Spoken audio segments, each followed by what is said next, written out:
शाश्वत आणि विश्वासार्ह वीज का आवश्यक आहे गोव्यासाठी? विश्वासार्ह वीज म्हणजे जनरेटर मुक्त उद्योग व्यवसायांसाठी शाश्वत पर्याय. विश्वासार्ह वीज म्हणजे गोव्यातल्या छोट्या व्यापाऱ्यांना उत्कर्षाची संधी. विश्वासार्ह वीज आत्मनिर्भर गोव्यासाठी, आत्मनिर्भर गोयकरांसाठी. विश्वासार्ह वीज पर्यटनातून गोव्याची खरी ओळख जपण्यासाठी. साथ विश्वासार्ह ऊर्जेची, गोव्याच्या नव्या प्रगतीची.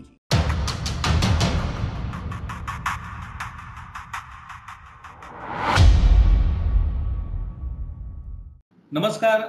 गोवन वार्ता लाईव्हच्या वतीनं मी आपलं स्वागत करतो. मी किशोर नाईक गावकर आणि आपण एक खास कार्यक्रम या ठिकाणी आयोजित केलेला आहे आणि ही खास मुलाखत आहे. आपल्यासोबत आहेत तमनार ट्रान्समिशन प्रोजेक्टचे project head Ninad Pitale sir. नमस्कार सर, तुमचं स्वागत करतो मी गोवन वार्ता लाईव्हच्या वतीनं. खरं म्हणजे निनाद पितळे सरांशी संवाद साधण्याचं कारण असं आहे की गेल्याच आठवड्यात आपण तौक्ते चक्रीवादळाचा तडाखा सहन केलेला आहे आणि तौक्ते चक्रीवादळाने मुख्यमंत्र्यांनी आपल्या कॅबिनेट मीटिंग नंतर सांगितलंय की 146 कोटीचं नुकसान हे राज्याला झालेलं आहे आणि सगळ्यात जास्त नुकसान हे वीज खात्याचं झालेलं आहे. वीज इन्फ्रास्ट्रक्चरची प्रचंड हानी या तौक्ते चक्रीवादळात झालेली आहे. पहिल्यांदाच गोव्यात अशी परिस्थिती निर्माण झालेली आहे की ग्रामीण भागाबरोबर शहरी भागातल्या लोकांनाही 3-3 दिवस विजेशिवाय राहावं लागलं आणि वीज जर नसेल तर काय अवस्था होते याचा अनुभव या चक्रीवादळाच्या निमित्ताने प्रत्येक गोमंतकीयाने घेतलेला आहे. त्यामुळे वीज ही किती महत्वाची गोष्ट आहे, पाणी आणि वीज. कारण विजेमुळे पाणी नाही अशी परिस्थिती आहे. एकीकडे कोरोनाचा धोका आणि दुसरीकडे या चक्रीवादळाचा तडाखा. अशा परिस्थितीत अशा द्विधा परिस्थितीत दुहेरी संकट हे गोवेकरावरती ओढवलेलं आहे आणि पुन्हा एकदा एक महत्वाचा विषय या निमित्ताने उपस्थित झालाय, तो म्हणजे वीज पुरवठ्याचा. की जर आपल्याला वीज व्यवस्थित पद्धतीनं जर विजेचा पुरवठा झाला नाही किंवा मुबलक प्रमाणात जर गोव्याला वीज मिळाली नाही तर भविष्यात अशा पद्धतीच्या नैसर्गिक आपत्ती या येणार आहेतच आणि त्यांना तोंड देत या वीज आणि पाण्याबाबत आपण कशा पद्धतीनं शाश्वत बनू शकतो या गोष्टीवरती आता विचार होण्याची गरज आहे आणि त्याच संदर्भात आम्ही आजच्या या खास मुलाखतीत निनाद सरांची वार्तालाप करणार आहोत. कारण गोव्यात जो महत्वाचा प्रोजेक्ट जो यायचा आहे, ज्या प्रोजेक्टच्या माध्यमाने गोव्याला शाश्वत आणि अखंडित वीज पुरवठा होणार आहे, तो म्हणजे Tamnar transmission project. Ninad sir, तुमचं स्वागत आहे गोवन वार्ता लाईव्हच्या या कार्यक्रमात. तुम्ही गोव्यात आहात, तुम्हालाही माहित आहे की कशा पद्धतीनं तौक्ते चक्रीवादळानं या ठिकाणी प्रचंड हानी केलेली आणि कशा पद्धतीनं गेले 3 दिवस म्हणजे अजूनही काही भागात वीज पुरवठा होऊ शकलेला नाही. या सगळ्या गोष्टींचा जर आपण विचार केला तर एक महत्वाचा विषय आपल्या सगळ्या प्रेक्षकांनाही आपल्याला माहिती द्यायची की गोव्याला जो वीज पुरवठा होतो तो फक्त वेस्टर्न ग्रीड मधून होतो आणि वेस्टर्न ग्रीड मधून हा टोटल गोव्याला जो पुरवठा होतो, जर अशा पद्धतीच्या आपत्तीत वेस्टर्न ग्रीडचा पुरवठा खंडित झाला किंवा वेस्टर्न ग्रीडच्या पुरवठ्यात आपत्तीमुळे हानी झाली तर गोव्यावरती ह्या प्राप्त परिस्थितीत गोव्यावरती विजेचं कशा पद्धतीचं संकट ओढवू शकतं. नमस्कार. सर्वप्रथम तर मी सगळ्या गोव्याकरांच्या वतीने सहानुभूतीपूर्वक प्रार्थना करतो की या संकटातून आणि सगळे लवकरात लवकर सावरतील. विजेच्या खोळंब्याने जो काही सगळ्यांच्या गोव्याकरांच्या नुसतं मालमत्ता नाही तर मानसिक एक जो आघात झालेला आहे.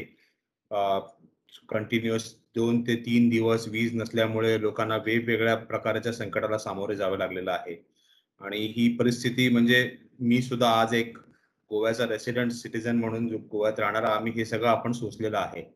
तर खरंच परिस्थिती खूप वाईट होती. आणि पण ह्याच्यामध्ये सुद्धा एक चांगली गोष्ट म्हणजे मी अप्रिशिएट करेन का ज्या प्रकारे वीज डिपार्टमेंटनी लवकरात लवकर हालचाल करून प्रयत्न करून त्यांनी जो रिस्टोर करायचा प्रयत्न केला आणि त्यांना सक्सेस सुद्धा मिळालेला आहे. आज जे हा इंटरव्ह्यू करतोय याचं कारण का आज या ठिकाणी वीज आलेली आहे आणि सोय परत निर्माण झालेली आहे. सो त्याच्याबद्दल सुद्धा खरंच त्यांचे आभार, का ज्या दिवस रात्र काम करून करोनाच्या सिच्युएशन मध्ये काम करून सगळ्या चॅलेंजेस वरती आणि पाऊस चालू असताना त्यांनी हे रिस्टोरेशनचं काम केलं. तर मुद्दा असा आहे का या आता जी परिस्थिती आपण अनुभवली, ही झाली 2 ते 3 दिवस. एक वादळ गोव्याच्या जवळून पास झालं आणि एवढं एवढं नुकसान करून गेलं. आणि नुकसान एक असतं आणि नुकसानाचे जे आफ्टर इफेक्ट्स म्हणून जे आपण म्हणतो, हा अख्खा आठवडा आपण जे भोगतोय, तर ते जे आहेत ते सर्वात जास्त मानसिक ताण देणारे आहेत. कारण का प्रत्येकाला आज वीज किती गरजेची आहे याचा अनुभव तो आलाच आहे. म्हणजे आहेच सगळ्यांना आणि आता तो अनुभव सुद्धा आलेला आहे. तर त्याच्यात जसं तुम्ही म्हणालात तर अ, असं काही इमिडिएट सोल्युशन असं नसतं का, हे असं कधी होऊ शकत नाही. कारण का वादळ आलं म्हटल्यावरती इन्फ्रास्ट्रक्चर वरती आघात होतोच. पण त्याचबरोबर ह्याच्यावरनं एक गरज अधोरेखित नक्की होते का आपल्याला इन्फ्रास्ट्रक्चर किती सशक्त हवं. कारण का आता जो हा आघात झाला, हा एक तुमच्या लोकल इन्फ्रास्ट्रक्चरवर जास्ती आघात झाला. त्याचबरोबर इव्हन इनकमिंग जे मेजर पॉवर सोर्सेस आहेत, जशी कर्नाटकावरनं येणारी लाईन आहे, ती सुद्धा खोळंबीत झाली होती. तर त्याच्यामुळे जवळपास 100 मेगावॉट तिथून जे काय ड्रॉप झाला, तो एक आघात आहे आणि त्याच्यामुळे दुसऱ्या लाईन्सवरती किंवा दुसरीकडनं जे प्रेशर येतं आणि त्यामध्ये बाकीचं इन्फ्रास्ट्रक्चरमुळे सुद्धा जे काही बिघाड झाले, त्यांनी ते एक सिच्युएशन एक प्रकारे वाईट अँड वाईटच होत गेली. तर आता याच्यामध्ये आपण एकच म्हणू शकतो का एक एक प्रकारे तरी आपण लकी होतो का जे वादळाची जी दिशा होती, ती ती 400 केव्ही लाईन किंवा त्या डायरेक्शनमध्ये नव्हती. तर जसं तुम्ही म्हणता, आज जर का तो एक सिनेरिओ आपण लक्षात घेतला किंवा विचार जरी केला, का ह्याच्यामुळे जर का एखाद्या मेजर इन्कमिंग सोर्स लाईनला आघात झाला असता, तर जे आज शक्य झालंय वीज डिपार्टमेंटला का 3-4 दिवसामध्ये हे टप्प्याटप्प्याने रिस्टोर करणं, हे सुद्धा शक्य होणं खूप मुश्किल होतं. कारण का त्या प्रकारच्या डॅमेजमध्ये जो वेळ लागतो, ते परत रिस्टोर करायला, तो खूप जास्त आहे. म्हणजे एखाद दुसरा टॉवर खाली येणं आणि मग तो टॉवर परत उभा करणं आणि परत सगळं ते ते काम जे असतं ते 1 किंवा 2 दिवसाचं नसतं. सो त्याच्यामध्ये आणि त्या परिस्थितीमध्ये म्हणजे अख्ख्याच्या अख्खं राज्य किंवा अख्ख्याच्या अख्खा जिल्हा हा काळोखात जाऊ शकतो. आता जे झालं ते डिस्ट्रिब्युशन नेटवर्कमध्ये तुमचा जो एक प्रकारचा इम्पॅक्ट असतो तो लोकलाइज असतो. म्हणजे समज एखादे पोल कोसळलेत किंवा एल-टी लाईनचे पोल कोसळलेत किंवा 11 केव्हीचे पोल कोसळलेत. ट्रान्सफॉर्मर जसं आपण लक्षात द्यायचं. ट्रान्सफॉर्मर बरेचसे बिघाड झालेत आणि गव्हर्नमेंटनी आता बरेचसे प्रयत्न केलेत नवीन ट्रान्सफॉर्मर आणि हायर करायचे वगैरे सुद्धा. तर तरी सुद्धा त्याचा इम्पॅक्ट जो म्हणाल तो तुम्हाला एक विशिष्ट गावाला किंवा एखाद्या तालुक्यापर्यंत असतो. पण जी मेन सोर्सचं इन्फ्रास्ट्रक्चर आहे, ते तुमचं अख्खच्या अख्खं राज्य अंधारात टाकू शकतं. आणि त्याच दृष्टिकोनाने हा प्रकल्प एक प्रकारे आखला गेला आहे. आणि तोच एक दृष्टिकोन का गोव्याला ह्याच्या आधी पण मी माझ्या भेटीमध्ये सांगितलं होतं का डिपेंडन्सी जी आहे ती फक्त वेस्टर्न ग्रिडवरनच आहे. आता जी सदर्न ग्रिडवरनं जी कनेक्टिव्हिटी आहे ती फक्त 100 मेगावॉट पुरती 220 केव्हीची आणि ती सुद्धा आता एखादं वादळ किंवा खूप जास्त वादळी पाऊस जरी आला तरी त्याचा खोळंबा होतो. तर त्या दृष्टिकोनाने जी 400 केव्ही लाईन जर का तिकडून साऊदर्न साइड वरनं पण आली तर एक प्रकारे रिलायबिलिटीच्या दृष्टिकोनाने ना आपल्याला एक कंटिन्जन्सी तयार होते. म्हणजे इकडे इम्पॅक्ट झाला तर दुसरीकडनं सोर्स आहे. एक सोर्स तिकडची सोर्स बिघडली तर या साइडची सोर्स आहे. त्यामुळे कायम जसं आपल्याला आता एक गरज होती, लोकांनी वीज खंडित झाल्या झाल्या लगेच डीजी सेट ऑन केला असेल की ज्यांच्याकडे आहे ते, तर तो एक अल्टरनेट ज्यांच्याकडे आहे त्यांनी तो वापरला. तुमच्याकडे अल्टरनेटच नसेल, जी मला वाटतं 70% लोकांकडे तो नव्हता, तर त्यांनी काय केलं, काहीच करू शकले नाही. म्हणजे वीज गेलीच. तर हा जो एक अल्टरनेट आणणं या प्रकल्पाचा सर्वात मोठा वाटा असेल आणि एक गोव्यासाठी एक मेजर इन्फ्रास्ट्रक्चर डेव्हलपमेंट असेल. आणि त्याचबरोबर नुसतीच 400 केव्ही लाईन साऊथवरनं न येता या प्रोजेक्टमध्ये आपण गोव्याचं जे इन्फ्रास्ट्रक्चर आहे ते सुद्धा सशक्त करतोय. का वेस्टर्न साइडनी सुद्धा तुमची जी कनेक्टिव्हिटी आहे ती फक्त नॉर्थ गोव्यापर्यंत मर्यादित आहे. आणि त्याच्यानंतर मग इंटरनल जे काही इन्फ्रास्ट्रक्चर आहे गोवा स्टेटचं त्याच्यावर डिपेंडन्सी वाढते, त्याच्यावरती ताण वाढतो. तर आपल्या या दोन ज्या लाईन, बाकीच्या ज्या लाईन्स आहेत, म्हणजे जी म्हापसावरनं सांगोडला जाणारी आहे आणि सांगोडवरनं केपेला शेल्डे सबस्टेशनला जोडणारी 220 केव्ही लाईन आणि नवीन सांगोड सबस्टेशन, हे पूर्णतः आल्यावरती साऊथ गोव्याला एक डायरेक्ट 400 केव्ही लेवलवरती सप्लाय मिळेल आणि शेल्डे सबस्टेशनला 220 केव्ही डायरेक्ट कनेक्टिव्हिटी नवीन 400 केव्ही स्टेशनवरून मिळाल्यावरती साऊथ गोवा एक प्रकारे पूर्णपणे सशक्त होईल आणि त्याची जी डिपेंडन्सी आहे नॉर्थ वरती किंवा पोंडा सबस्टेशन कडे ती कमी होईल किंवा ती पूर्णपणे निघूनच जाईल. त्यामुळे काय होईल, जो इंटरनल इन्फ्रास्ट्रक्चरवर जो ताण येतो तो सुद्धा कमी होईल. आणि हे एकदा इन्फ्रास्ट्रक्चर डेव्हलप झालं तर मला खात्री आहे का जे सरकारकडे ऑलरेडी जे प्लॅन्स आहेत ते त्यांना टेकअप करायला पण सहज पडेल, कारण का एक इन्फ्रास्ट्रक्चर मेजर तयार आहे. आजच्या घडीला एवढा ताण आहे का एखादी लाईन बंद करून काम करायचं म्हटलं तरी सुद्धा बरेचसे मोठे एरिया अंधारात जातील. तर तो सुद्धा एक म्हणजे जे आपण मेंटेनन्स कामं किंवा ऍडिशनल काही अपग्रेडेशन पण तेव्हाच सहजपणे करू शकतो जेव्हा आपल्याकडे एखादा अल्टरनेटिव्ह आहे. तुमच्याकडे जेव्हा एखादी गोष्ट पूर्णपणे ताण आहे, जसं मी मागे म्हटलं होतं, पोंडा सबस्टेशन वरती इतका ताण आहे का जर का तुम्हाला ते सबस्टेशन बंद करायचं झालं काही तासांसाठी सुद्धा तर तुमचा किती मोठा एरिया अंधारात जाऊ शकतो.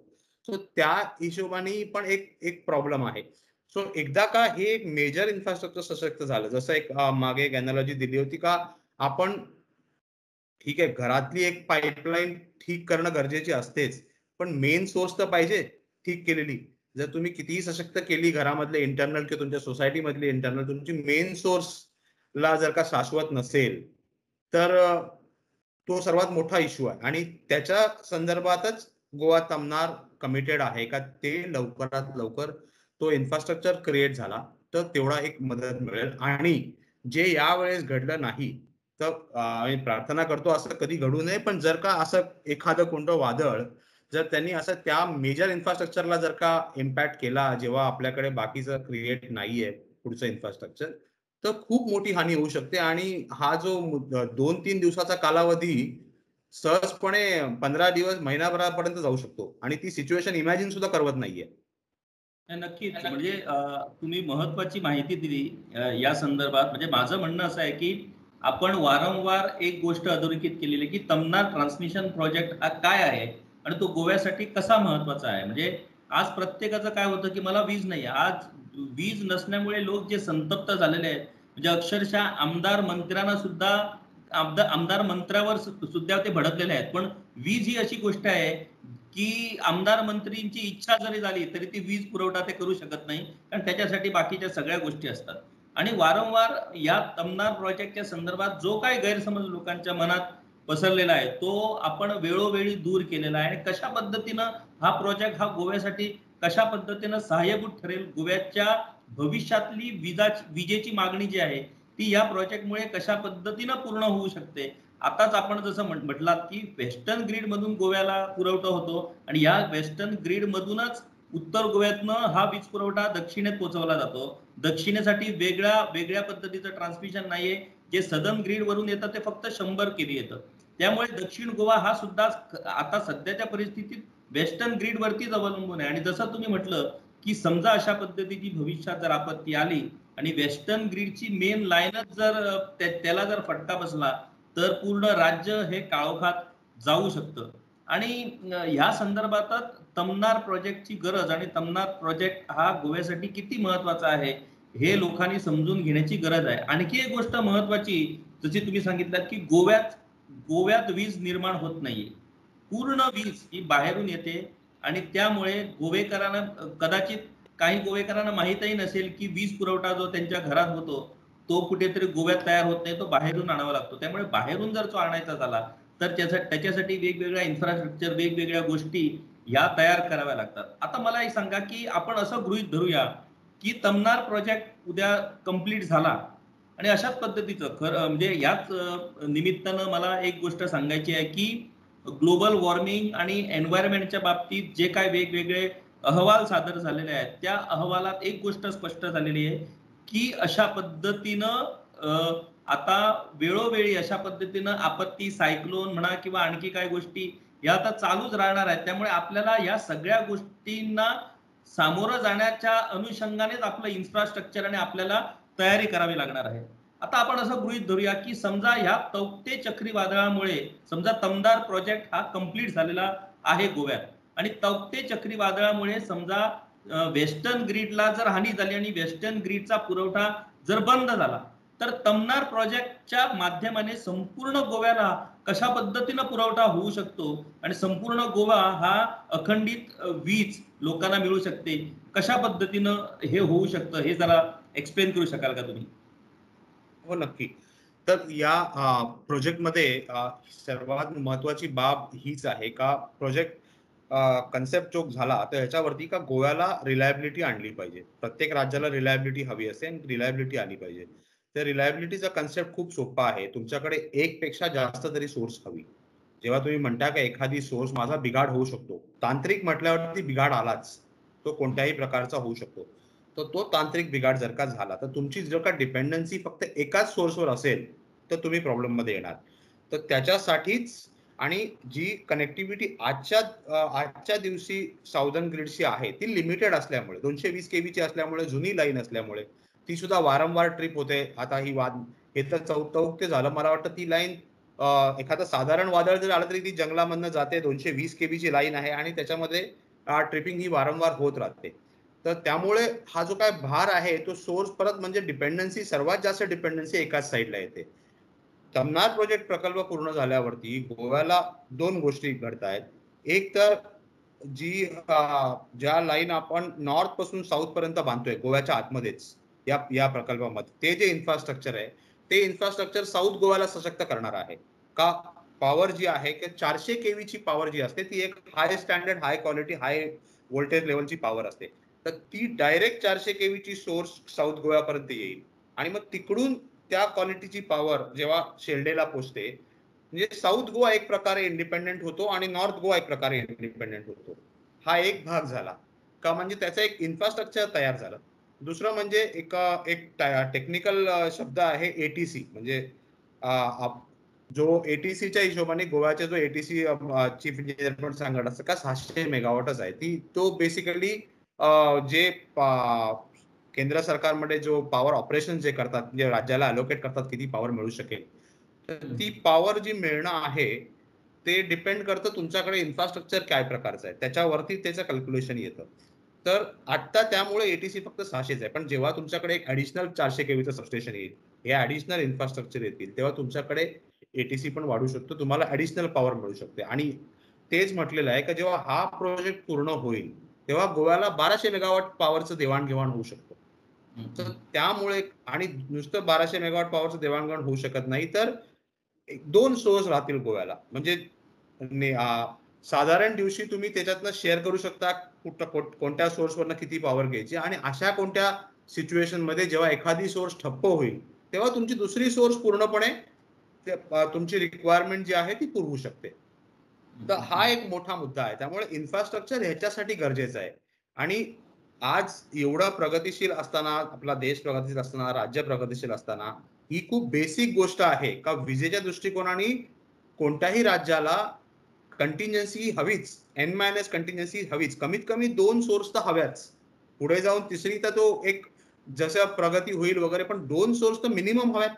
सो दॅट तुम्ही ऍटलीस्ट तुम्ही सावरू शकता आणि तुम्ही तोपर्यंत बाकीच्या ठिकाणी तुम्ही पहिल्या सोर्स वरती काम करून ती सुद्धा ऍक्टिव्हेट परत करू शकतात. त्याच्यासाठी हा प्रकल्प झाल्यावरती सर्वात मोठा फायदा जो होणार आहे तो म्हणजे एक प्रॉपर डिस्ट्रीब्युशन, म्हणजे साऊथ गोवा आणि नॉर्थ गोवाला एक पॉवर मिळेल आणि अखंडित पॉवर मिळण्यासाठी अजून एक सोर्स तयार होईल, ती पण 400 केवीची. सो दॅट 400 केवी दोन्ही साईडला, म्हणजे दोन्ही सोर्सचं इक्वल अमाऊंट ऑफ कॅपॅसिटी आहे.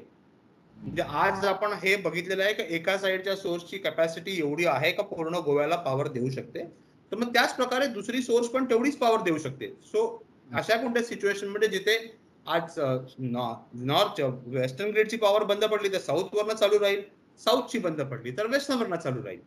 हा एक गोव्याला सर्वात मोठा फायदा होणार आहे. सर, सध्या तमनार प्रोजेक्टची what is the status of Tamnar project as of now? सध्याची काय स्टेटस आहे तमनार प्रोजेक्टचं? कुठपर्यंत काम सुरू झालेलं आहे, कुठपर्यंत पोहोचलेलं आहे आणि याच्या पुढे ते कसं पुढे जाणार आहे? सर काम स्टेटस जर का म्हणाल तर आमच्या सध्या म्हापसा सांगोड लाईन जी आहे 400 केवीची, जी मी सांगतोय का ज्यांनी आपल्याला साऊथ गोव्याला आपल्याला कनेक्टिव्हिटी करता येईल डायरेक्ट 400 केवीची. त्या लाईनमध्ये आपले 25 टॉवरचे फाउंडेशन्स पूर्ण झालेले आहेत आणि आपण आजपर्यंत गोव्यामध्ये 6 टॉवर पूर्णपणे इरेक्ट केलेले आहेत आणि पुढे काम चालू आहे. सो हे आणि आता आता पावसाळा आला तर त्या दृष्टिकोनाने थोडा कामाचा वेगावरती थोडासा लगाम येईल, पण काम हे कंटिन्यूअस राहील आणि आम्ही पूर्णपणे कॉन्फिडंट आहोत का ज्या प्रकारे कामाचा हे आराखडा केलेला आहे, आम्ही पुढच्या येत्या मार्च पर्यंत आम्ही या लाईनी ज्या आहेत 400 केव्ही सांगोड पर्यंत आणि 220 केव्ही सांगोड ते शेल्डे सबस्टेशन सोबत हे कंप्लीट करायच्या धोरणाने आम्ही काम करतो आहे. निनाद सर, दुसरी एक महत्वाची गोष्ट या निमित्ताने एक अधोरेखित झाली आहे, ती म्हणजे ज्या पद्धतीनं नैसर्गिक आपत्ती येत आहेत. म्हणजे हे तर चक्रीवादळ गोव्यात आलंच नाही. गोव्याच्या 147 किंवा 140 किलोमीटरवरूनच ते परतलं. समजा ते गोव्यात जर आलं असतं तर आज परिस्थिती वेगळीच असती. आणि वीज ट्रान्समिशन म्हणजे पॉवर ट्रान्समिशनचं जे तंत्रज्ञान आहे, म्हणजे मोठमोठे उंच टॉवर उभारणं आणि ते टॉवर भक्कम टॉवर उभारणं, कारण त्या टॉवरवरनं कितीतरी केवीच्या लाईन्स, चालू जिवंत लाईन्स या वीज प्रवाह करत असतात. तमनार प्रोजेक्टच्या अशाच अनेक प्रोजेक्ट त्यांनी काश्मीरमध्ये सुद्धा उभारलेले आहेत. म्हणजे तिकडच्या प्राप्त नैसर्गिक परिस्थितीचं तंत्रज्ञान वापरून तशा पद्धतीने उभारलेले आहेत. तर हा जो प्रोजेक्ट आहे, या प्रोजेक्टसाठी तुम्ही ज्या पद्धतीनं इन्फ्रास्ट्रक्चर उभारणार आहात, त्या इन्फ्रास्ट्रक्चरच्या तंत्रज्ञानाविषयी किंवा त्या अद्ययावत इन्फ्रास्ट्रक्चरच्या बाबतीत काही सांगू शकाल का? तर तंत्रज्ञान असं झालं का जेव्हा आपण लाईनचं कन्स्ट्रक्शन करतो, तेव्हा आपण सगळ्याच बाबी लक्षात घेतो. म्हणजे तिकडची जमीन, तिकडचं कशा प्रकारच्या जमिनीवरती टॉवर उभा राहणार आहे, तिकडचा वाऱ्याचा वेग, ते कोणत्या विंड झोनमध्ये येतं, हे सगळ्या दृष्टिकोनातनं एक टॉवर डिझाइन होतो आणि त्या अनुषंगाने जो टॉवर डिझाइन केला जातो आणि म्हणून ट्रान्समिशन लाईनमध्ये प्रत्येक टॉवरमध्ये थोडाफार बदल असतो किंवा काही टॉवर सिमिलर असतात, काही टॉवर वेगवेगळ्या टाईपचे असतात. तर त्याच्यामध्ये हे सगळं तंत्रज्ञान वापरलं जातं.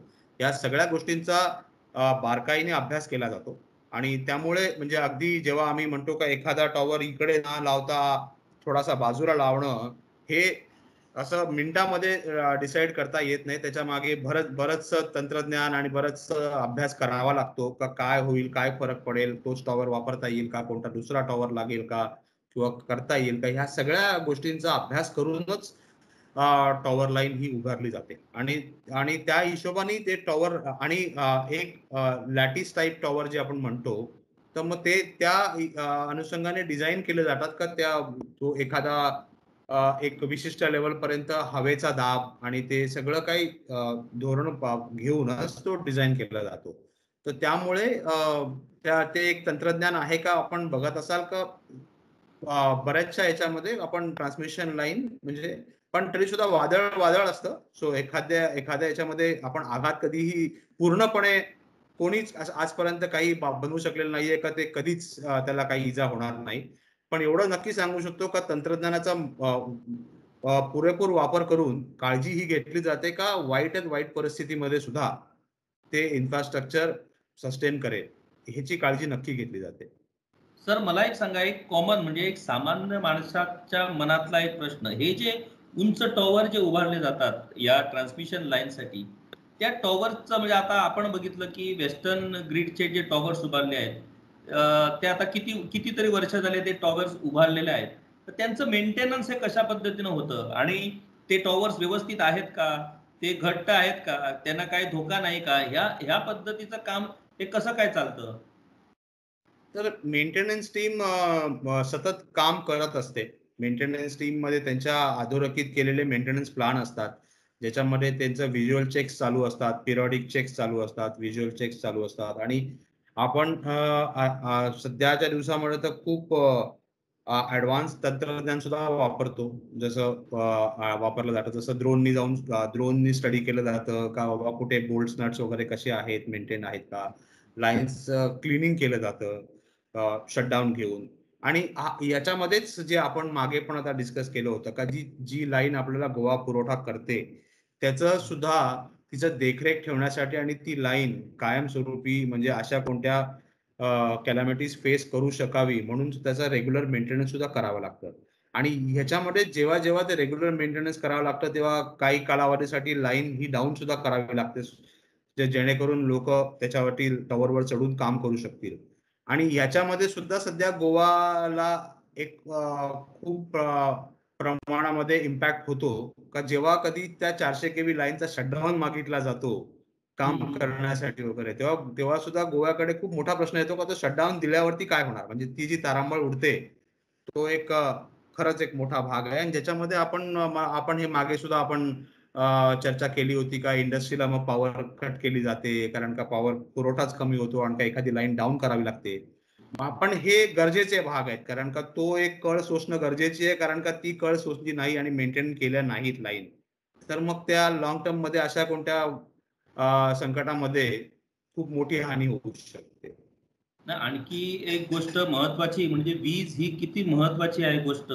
म्हणजे आता कोरोनाच्या काळात ऑक्सिजन हे किती महत्वाचं होतं. आता त्या ऑक्सिजन पुरवठ्याला सुद्धा विजेची गरज होती आणि त्या अनुषंगाने सरकारने वेळीच खबरदारी घेतली. त्यामुळे तो ऑक्सिजन पुरवठा व्यवस्थित होऊ शकला. म्हणजे वीज हा विकासाचा श्वास अशा पद्धतीनं म्हणता येईल. कारण वीज जर नसेल तर त्या विकासाला काहीच अर्थ राहणार नाही. गोवा ज्या पद्धतीनं गोव्याची इकॉनॉमी ही प्रामुख्याने ही टुरिझम, मायनिंग, त्याच्यानंतर फिशिंग आणि बाकीची कमर्शियल ऍक्टिव्हिटीज पर्यटनाच्या दृष्टीने या सगळ्या गोष्टींसाठी वीज ही खूप महत्वाची आहे. आणि त्यामुळे शाश्वत वीज आणि अखंडित वीज हाच गोव्याच्या विकासाचा खरं म्हणजे आत्मा आहे. आणि त्याच्याकडे त्याच्या बाबतीत जर आपण बेसावध राहिलो तर त्याचा मोठा फटका हा गोव्याला बसू शकतो, असं एकंदरीत तुमच्या बरोबर झालेल्या चर्चेत तरी आणि एकंदरीत जे वेगवेगळे विषय आहेत त्या वेगवेगळ्या विषयांचा अभ्यास केल्यानंतर एक गोष्ट आपल्या लक्षात येते की कुठल्या बाबतीत शेवटी वीज तर आपल्याला पाहिजे, मोबाईल जर पाहिजे, मोबाईलची रेंज जर पाहिजे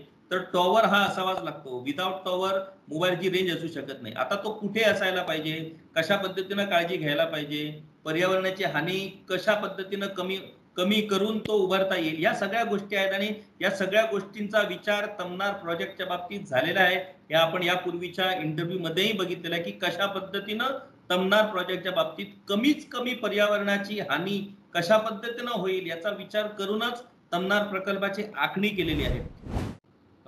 खूप खूप धन्यवाद निनाद सर, खूप महत्वाची माहिती तुम्ही दिली. आणि या तौक्ते वादळाच्या निमित्तानं का होईना आणि तौक्ते वादळामुळे निर्माण झालेल्या परिस्थितीचे निमित्त का होईना पण तमनार प्रकल्पाची गरज आणि तमनार प्रकल्पाची आवश्यकता ही पुन्हा एकदा या निमित्ताने अधोरेखित झालेले मला वाटतं.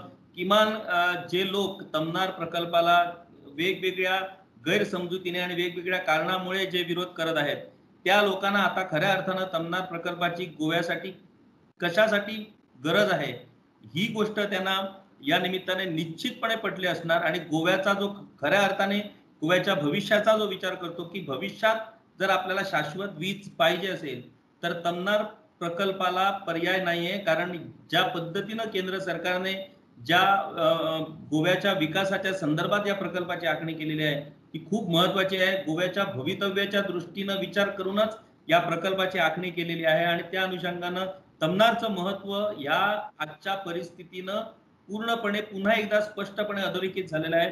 तुम्ही खूप महत्वाची माहिती आम्हाला दिली आणि ही माहिती प्रेक्षकापर्यंत जाऊन प्रेक्षकांच्या मनातील अनेक गैरसमज दूर होतील हे झालंच. परंतु त्याचबरोबर गोव्याला विजेची कशी गरज आहे, गोव्यात जर अखंडित वीज आपल्याला मिळायची असेल तर काय गरजेचं आहे, आपण घरातली वीज बाबा कशी येते, कुठून येते, त्याचा स्रोत काय, ती कुठून येते, मग डिस्ट्रीब्यूट कशी होते, या सगळ्या गोष्टी जोपर्यंत सामान्य माणसाला कळणार नाही तोपर्यंत त्याला त्या गोष्टीचं महत्व कळणार नाही. तुम्ही ते योग्य पद्धतीनं पटवून दिलं, त्याच्यातनं खूप लोकांना विजेच्या संदर्भातली माहिती मिळाली आणि त्या अनुषंगाने तमनार प्रकल्पाचं महत्वही हे अधोरेखित झालंय. खूप खूप धन्यवाद तुमचे गोवन लाईव्हच्या वतीनं. आणि अशाच पद्धतीनं ज्या ज्या वेळेला विजेचा प्रश्न येईल, ज्या ज्या वेळेला विजेच्या संदर्भात काही चर्चेची गरज भासेल त्या वेळेला आम्ही तुमच्याशी संवाद साधत राहू. आणि तुमच्या या संदर्भातल्या ज्ञानाचा, तुमच्या या संदर्भातल्या माहितीचा उपयोग ह्या आमच्या प्रेक्षकापर्यंत पोहोचवण्याचा आम्ही प्रयत्न करू. खूप खूप धन्यवाद. थँक्यू. धन्यवाद. मला एकच गोष्ट सांगावीशी वाटते का आमच्या परीने आम्ही आमचा हा प्रयत्न आहे का जेवढ्या लवकरात लवकर आम्ही हे शाश्वत इन्फ्रास्ट्रक्चर उभा करू या दृष्टिकोनाने आम्ही पुढे वाटचाल करतो आहे. आम्ही सगळ्या परीने प्रयत्न करतो आहे. यामध्ये आम्हाला गोव्याच्या लोकांचा सपोर्ट मिळत राहिला तर आपण अजून नक्की म्हणजे हे जे जे आपण प्रोजेक्ट टार्गेट करतो आहे का एक विशिष्ट टाइम पर्यंत पुढच्या मार्च पर्यंत कंप्लीट करायचं हे नक्की लवकरात लवकर करू सो दॅट आपण ह्याच्या पुढे जर असं काही हानी होणार असेल तर आपण एक शाश्वत इन्फ्रास्ट्रक्चरने तयार राहू. तर हीच माझी विनंती आहे. जसं मी म्हणतो this project is for Goa, of Goa and by the people of Goa. Thank you sir. Thank you.